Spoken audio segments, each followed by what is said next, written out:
Things happened and everything went a bit crazy. Cool. Right, whatever. So, well, there's nothing really much I can do other than Hospital, Fate Trailer, Adelante, and the Gambling Den. So let's nip over to the hospital quickly. See if there's anyone that actually needs a spot of healing. The only hospital in the reading. No, nothing I can really do there. Florf. Okay, let's nip over to the old Gambling Den then. Hardin led Cassandra to the notorious outlaw gambling den. The venue was set up in a cliffside cave in an ancient Indian pueblo. There were no lights on the inside, but Hardin pointed out 2 guards concealed against the crumbled walls, next to a narrow entrance with a thick black curtain. Inside they found a wide repertoire of gambling tables, an assortment of colourful, dangerous-looking characters, and an ample supply of liquor. And we got some more precog. What have we got here? Cassandra sat within hearing range of a drunken prospector and eavesdropped on his story. The prospector claimed to own a map to the wreck of an old Spanish treasure ship. Hardin dismissed it as bragging, but Cassandra was interested. What does the man's future hold? Her initial attempts were inconclusive. Cassandra felt she was already losing her lucky streak. Oh. Let's give it another go. Cassandra saw the man suffer a violent death. It thoroughly distressed her, but she obtained no useful information. Oh, my luck's going down. Shit. I've already committed. As the searing pain pierced her brain, she saw the prospector lying dead in an old shipwreck, surrounded by piles of gold. As the vision faded, she managed to recognise a landmark that pinpointed 3 possible locations for the wreck. She came back to reality and nearly collapsed from exhaustion. Jesus. Okay, so I've slightly slogged my arse out. However, there's now a bunch of shipwrecks down here. So let's go back to Adelante and have a little bit of a rest up, because holy shit, I'm assuming her brains are now slopping out of her. Let's drop to the cantina and have a little resty. Brilliant, we are recuperated. And let's see, what have we got in the... Yep, no mention of her adventures. Fantastic. So we have no infamy right now. Do I want to go to the local brothel? Let's go to the general store quickly. Let's just see, what have you got to offer me at the moment? And what have I got that I could possibly sell? Ooh, hang on a second. Please game, please no crash. Ah, ha ha ha. Oh, there we go. There's nothing like the weird circle of... Ooh, Canon Calvera. Joaquin Perez's personal weapon. Aha! So I'm actually gaining some interesting secondary weapons as well. I've got a feeling if I go to the bordello, I'm gonna find another companion. So you know what? Let's do that. When Cassandra told Hardin they should find the bordello, his eyes lit with an unsavoury glow. She admonished him sternly, insisting this was strictly a business outing. Her head was already starting to ache. It was only a matter of time before it had dulled with pain for hours or even days. They arrived at the brothel in time to witness a violent quarrel, an older, flamboyantly dressed woman beating an Indian prostitute with a billy club. Cassandra guessed the older woman was the bordello's madam. Hardin stared at the scene, frozen for a moment, agog. An instant later, Hardin rushed at the madam, landing a full-force punch in the middle of her face with a crunch. Ha ha ha! Now that's how you treat a lady! Jesus Christ, fucking hell, the Wild West. As she sprawled on the floor, dazed and screaming, Hardin rushed to the native woman, helping her up. She hugged him as she cried, covering him with kisses in a way that suggested they had more than a passing familiarity with one another. Hardin motioned to Cassandra to get out of sight. She ducked into the nearest back street, where she found some boys dancing in synchronization. Hardin with his native acquaintance joined Cassandra as soon as they could. She wasted no time in reprimanding Hardin for attracting the attention of the entire town and doubtless the authorities. Hardin explained that he had no choice. It was his duty to defend Felicia. Apparently they had known each other for some time. Cassandra guessed Hardin was one of her regulars. Felicia apologised for the trouble, and said that without her job she had nowhere to go. Hardin suggested she could join Cassandra's posse, as she was a good shot and good company. Nudge nudge, wink wink, say no more. Fuck it, we've got no attention thus far, and I could do with a, battle prostitute. Let's go for it. Felicia thanked Cassandra profusely and promised to be a valuable asset to the team. Nice. Hey, she looks pretty hardcore as well. Nice. Although my precog's just gone, so let's go to the Fate Trader. Nothing I can really do here. Right. Shall we go to a shipwreck? Okay, let's go down here. Let's go. So, derelict first. The ancient wreck of a Spanish galleon sat in a small cove and looked harmless enough. The name on the bow read Amaya Calvo. The air smelled of dried seaweed and mould. Right. Let's have a look at all of these, actually. Now I've got my precog. On the sharp rocks of the bay sat the decomposing wreck of a caravel. Almost entirely disintegrated, they could barely make out the name on the side of the ship.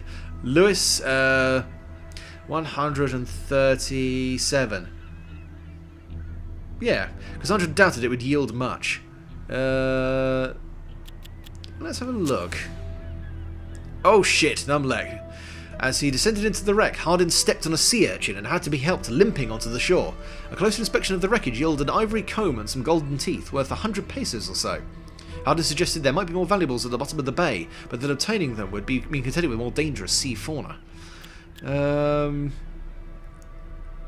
Paco, please don't wound yourself too badly. Cassandra's companion disappeared beneath the sparkling water. After a number of reconnaissance dives, the swimmer submerged for close to a minute before erupting to the surface holding a small ornate chest. Inside, Cassandra found a collection of ivory pieces. They would be worth at least 1,000 pesos to a collector. Very nice, and nobody got hurt. That is what I want to fucking see, mate. So get it? See, mate? Meh. On its side in the shallows, the shipwreck looked like a beach whale. When Cassandra's team headed inside, they found it filled with the dead bodies of its crew and passengers. The air was heavy with the stench of dead. Cassandra knew the dangers of decomposing bodies presented. Let's not search the bodies. Let's go for the cargo holds. The cargo holds were filled with dark, scintillating rocks. Felicia became agitated, saying it was pitchblende, the nausea-inducing, vitality-draining the natives called curse rock. She ran out, shouting for the others to do the same. Hardin shouted after Felicia that she was a superstitious coward. She shouted back that Hardin was an overbold fool.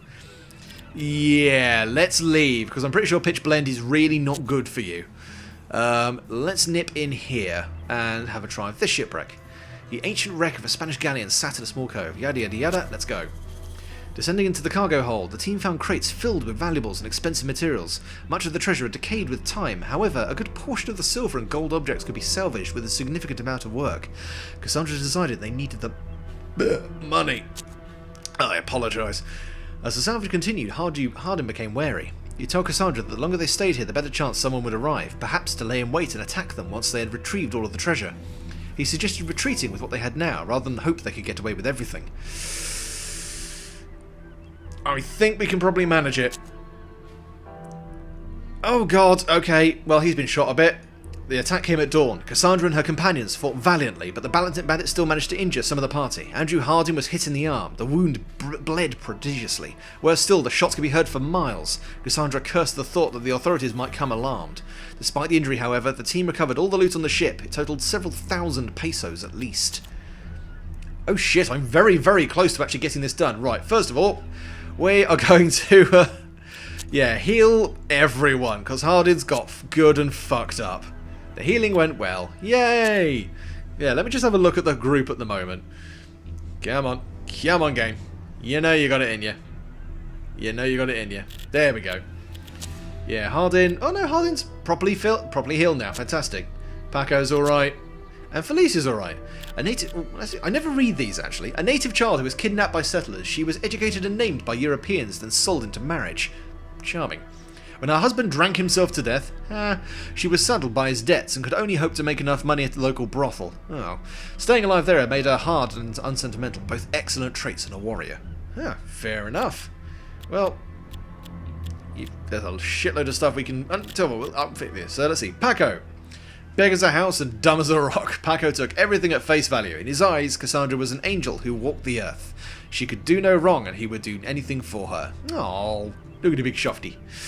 Andrew Hardin. Hardin first appeared to be chivalrous diamond in the rough, but in time, the leers he shot at any woman in sight, including Cassandra, showed his true nature. A dirty old bastard. Very nice. Right. Well... Well, I think we pretty much tapped out everywhere in the region at the moment, unless I want to nip back into... Well, let's go to the gambling den, I suppose. I've got precog, I might as well spend a bit of it. Let's go for a dice game. Standing by the game table, Cassandra felt weight of dice in her hand. She rattled the dice and exerted her mind to predict an outcome. Cassandra found it hard to sense the outcome of dice rolls. There were so many changes for each movement of the hand, but she got something out of it. She won 241 pesos. Fair enough. Let's do another one quickly. With a steady hand and a lucky streak, Cassandra won 110 pesos. Fair enough. Right, so the dice, I imagine, is a somewhat more even chance of winning. However, I'm going to just stick to precognition, because otherwise I'm going to start wasting everyone's time. So, let's go back here and let's nail the high-stakes poker game. That sounds like a good move. So, high-stakes poker table. A group of 4 men were sat at a table, playing poker with a professional-like silence. Cassandra had a feeling they were practicing ahead of the La Fortuna soiree. Cassandra put on a heavy accent and introduced herself as Lydia Morozov. The 4 men were Noyan Togo... Fuck me. Tokgozuk... Noyan Smith, a weapons manufacturer, Dr. Fabian May, MD, Silvestre Aleman, a sawmill owner, and Pedro Ramos, an oil broker. Cassandra asked to join. The men said she was welcome if she had something to gamble. Ooh, actually, you know what? Might as well. Cassandra's contribution was accepted with contented murmurs. They dealt her in.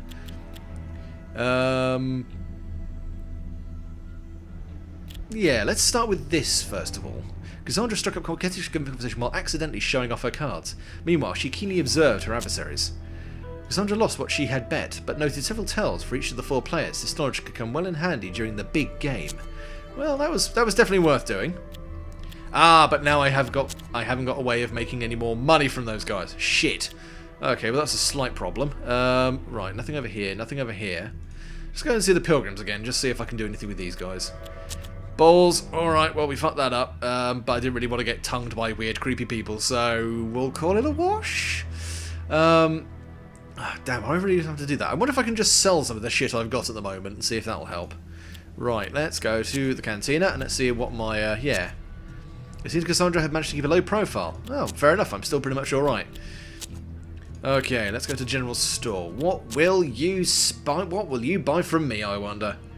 Let's go and have a look. I'm almost certainly haven't got enough to actually buy from that, but... Oh, come on, game. Why are you lagging so much all of a sudden? Yeah, I've got nout at the moment, really, so let's not even bother. Fate Trader's going to be the same deal. Right, let us make a bit more cash. Join a dice game, and let's do some precog. Oh, fucking 186 pesos. This is going to take forever. 105 pesos. 140. Okay, right, now I'm just making a fucking loss on all this shit. Okay, we may have possibly hit the moment where this is going to really slow down the game a bit, as I have no other ways of making a lot of cash quickly. So I'm going to have to just sort of go back and forth, making money and making incrementally more.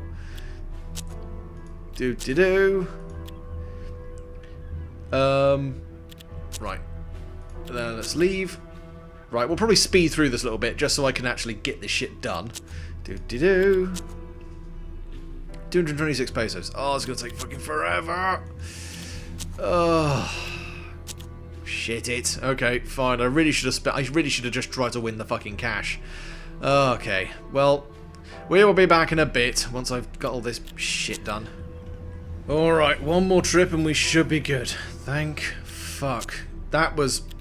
We have now actually hit a part of the game that genuinely irked me by being tedious. That... Oh, god damn it. Fucking... I would have liked it if there'd been maybe some more ambient events, because it seems like I just didn't choose some of the optimal paths, and all of a sudden, yeah, there we go. Boop! I'm over the top. Right, let's really quickly... Now that Cassandra had the necessary 25,000 pesos, she was ready to conquer La Fortuna's grand tournament. Well, first of all, I'm just going to get myself a quick... Get my head down for a second, get my precog back. Very nice, because maximising my luck apparently is something I should really be doing. If I need to precog multiple times, having this maxed out is a particularly good idea.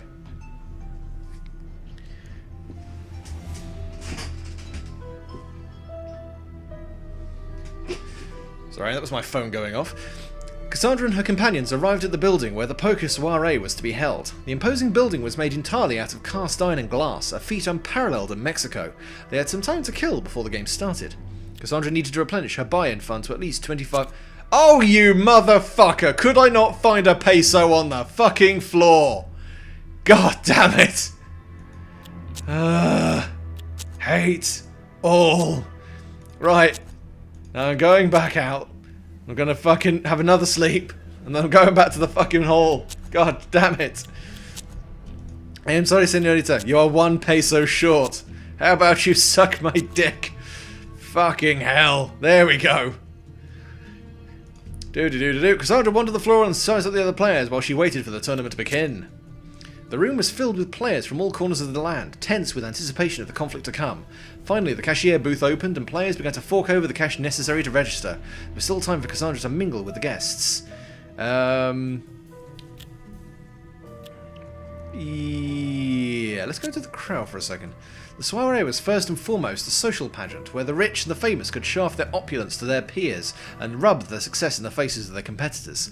Though everyone appeared friendly on the surface, the competitive tension of the hall was palpable. Cassandra eavesdropped on an argument between one of the contestants and a lady. A corpulent, sweaty man in a tall hat was arguing with his wife.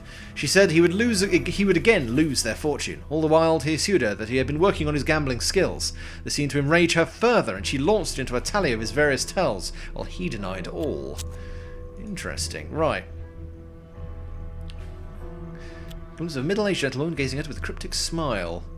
I'm worried this sounds alarmingly like Satan. Oh, no, maybe not quite that cryptic. She returned the man's gaze and smiled back. A few minutes later, the man approached her, presenting himself as Jim Vaughn. He commended her on her competitive attitude, alluding to her underhanded activities in the reception room. Seeing her frown, he laughed and assured her he would not expose her. He said Cassandra reminded him of his younger self. He was looking forward to testing his skill against hers in the upcoming game. Ah. Fair enough. Let's go. Cassandra has just submitted her 25,000 pesos when a slender Hispanic man in an impeccable tailcoat and top hat approached her with a grin. Cassandra guessed this must be Ricardo La Fortuna. As if reading her mind, he bowed and placed a gallant kiss on her gloved hand. La Fortuna presented himself and asked for Cassandra's name. Well, stop bending over and actually look at me for a change. She treated him to a Russian alias, Lydia Morozov. La Fortuna bowed lower still and wished Lydia a good luck in the upcoming game. She curtsied before proceeding to the gaming table. The first round of the game had 20 contestants divided among 4 tables. Among them was Jim Vaughn. Cassandra also saw she'd been seated with the corpulent man whom she has seen arguing with his wife. She was seated... Don't mix tenses, motherfucker! Jesus! She was seated and the rules are explained. The 2 winners from each table would meet for the second round, which would determine the grand champion of the gala and the owner of a rare piece of jewellery being staked by Mr. La Fortuna himself. The chips were distributed, the cards were dealt, and the game started. Initially, the game was casual and easy. Cassandra singled out 2 candidates for elimination and deftly defeated them using her acute gambling skills. She was left with 2 adversaries. She knew one of their tells, having overheard his argument with his wife. She read the man like an open book. Soon he had been dispatched to his hectoring spouse. Cassandra was left with her final adversary for this round of the game. She played, looking for an opening, until her adversary made an unexpected move, significantly raising the ante. He was either bluffing, or had a great hand. She couldn't afford to lose now. Cassandra gave in to the tingling premonition. The flash of a splitting headache was sweetened by the realization Cassandra would win this hand. She raised her adversary with confidence and grabbed the whole pot. The croupier congratulated Cassandra and told her she would transfer the chips to the main table for the final round. There was an hour break between rounds 1 and 2. The tournament was in full swing. The losing tears were dried by cheerful senoritas and gallons of alcohol, while the winners gloated, prayed, and luxuriated in the lobby. Cassandra looked round, sizing up her competition. Let's have a look here. First round, I think a decent dose of... No, I actually know the tells of a few other players, so I may be able to get away with it just for the moment. One of the finest discreetly retreated to his room. Intrigued, Cassandra followed him. As they left the party atmosphere of the crowd, the gambler accelerated his pace, crossing the steel and glass corridors of the palace with unusual haste. Then, when he entered the hotel wing, he disappeared. Cassandra looked helplessly around the halls of the hotel. There were 2 rows of identical doors, one on each wall of the hall. One, she noticed, had light sifting from underneath it. As she approached it, she saw that it had been left slightly ajar. She peered through the opening and, to her surprise, caught the man injecting himself with something from a syringe. Morphine.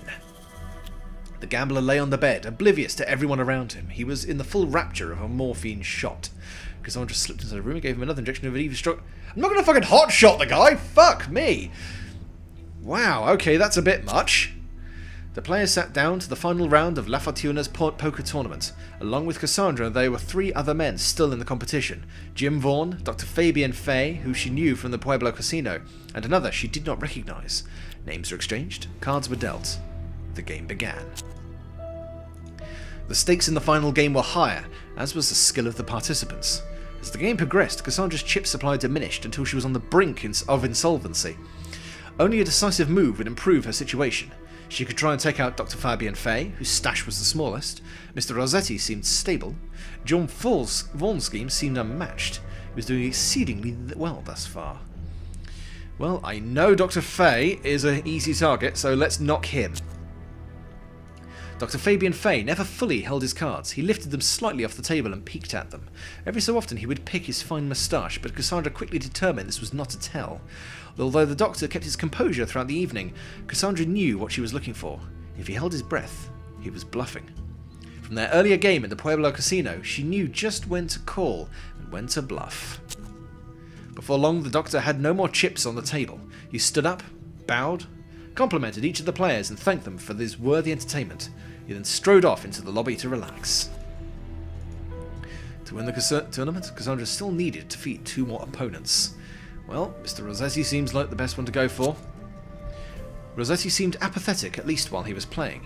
It was impossible to tell whether this was due to his skill as a poker player, or was a standard facet of his demeanour. Cassandra found him hard to read. You know what? I think he's the one who's high, so...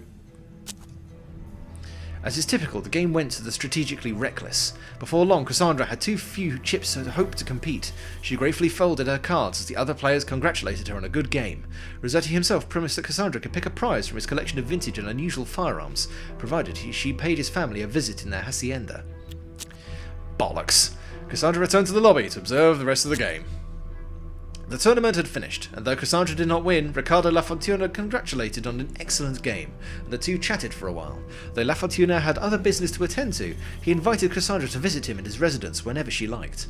Cassandra promised she would come, then departed into the crowd. As Cassandra made to leave, Jim Vaughn approached her and offered to buy her a glass of port. Now would be a good time for premonition, because if I get fucking roofied, I'm not going to be fucking happy.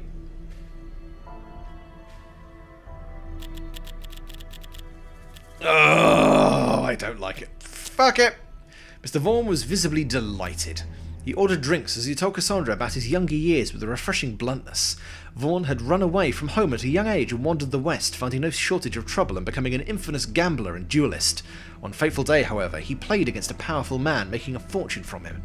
The man was furious, telling Vaughn to leave the country and renounce gambling on pain of death. That's when Vaughn headed to Mexico.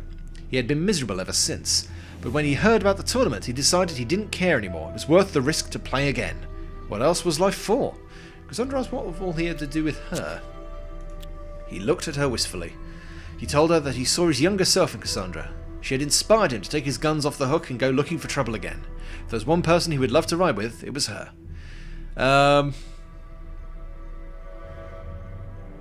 Well, I've got a feeling this guy might be ever so slightly cursed.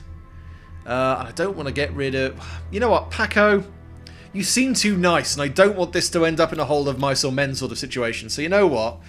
Paco, it's time for you to go home. Jim Vaughn. Very nice. Okay, so we have got everything sussed now, and we shall come back to this at a later date. So, thank you very much for watching, and a goodbye.